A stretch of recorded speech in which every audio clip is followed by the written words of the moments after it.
much to our surprise, when we first got here, that we walked out, or we walked towards the marina to check in, we stopped at this restaurant over here, which is kind of like in the middle of nowhere. It's not a tourist attraction area.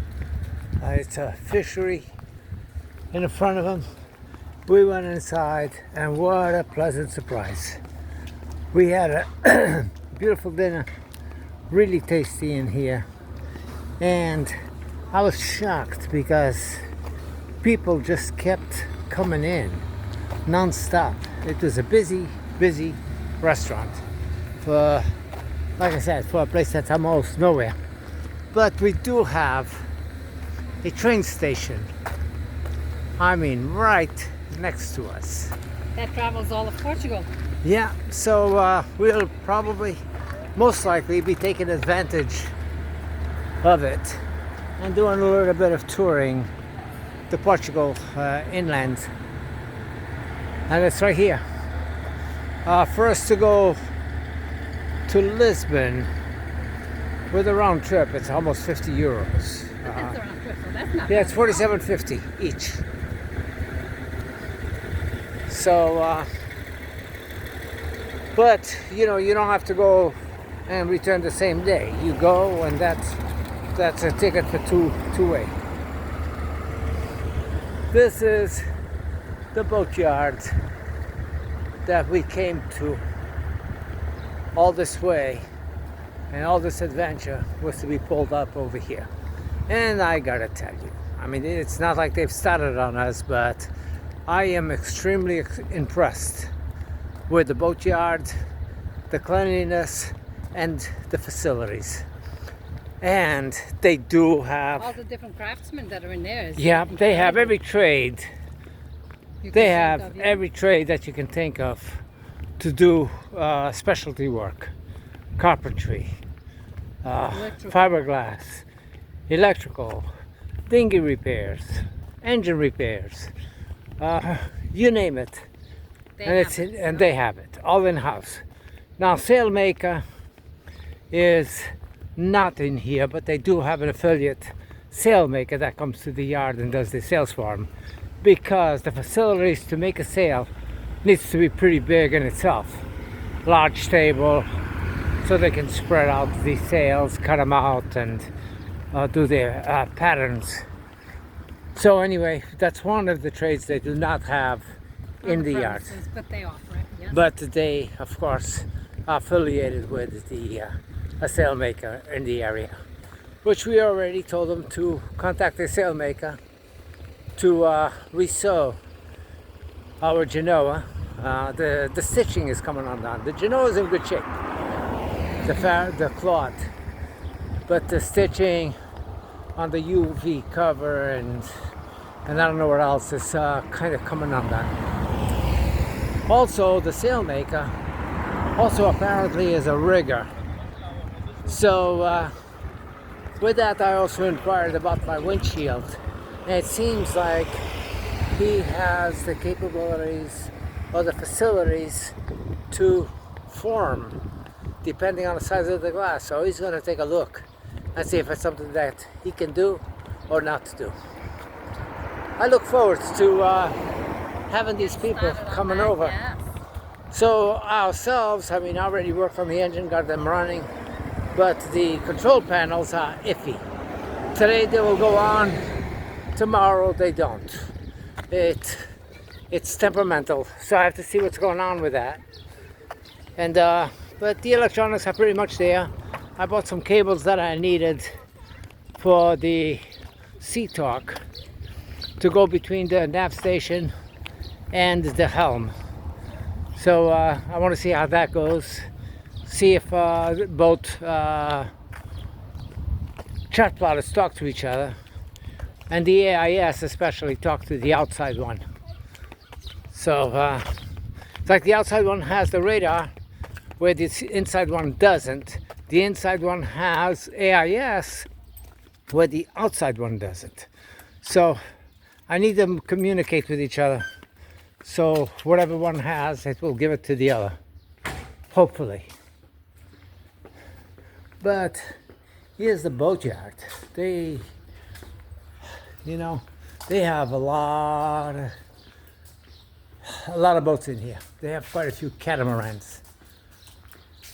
And that actually posed a little bit of an issue when we pulled up over here, because we checked in and we were set to be hauled out, and you know, we weren't under power at the time. We asked for assistance on them getting us a tow, or setting somebody to tow us over here to so since I worked on the engines and I got them both running and I did not need a tow, I motored my way in on my own, and I pull up to the ramp and this guy comes yelling out and flagging us like, no, no, no, no, can't, no, we don't have room for you.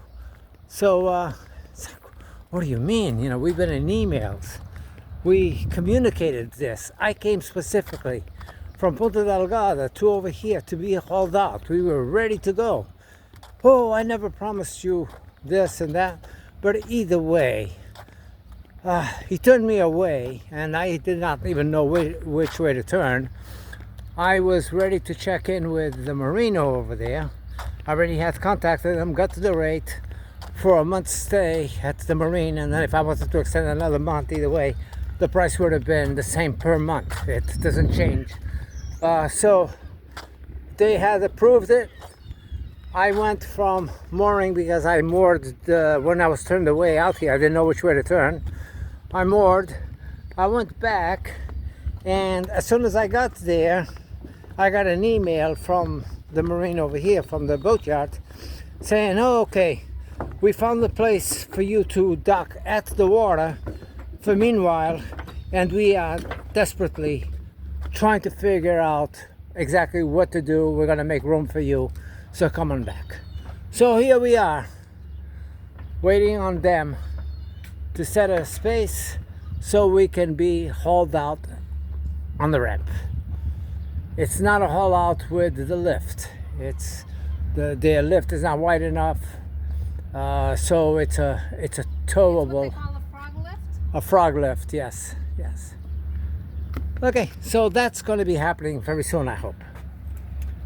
But for now, I worked on the dinghy lines. I got to do that one. We got the line that was tied up on this prop. That one over there, the problem was the starter jammed up. That's why it did not want to start on the way here. It literally stood jammed.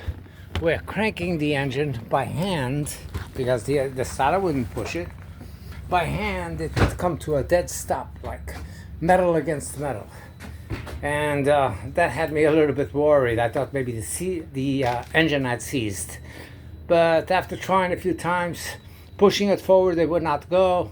I would go backwards a little bit. It would give me a little bit of room and cluck and lock. So it wasn't locked on the movement, it was just locked beyond that point. So I figured maybe it was the starter.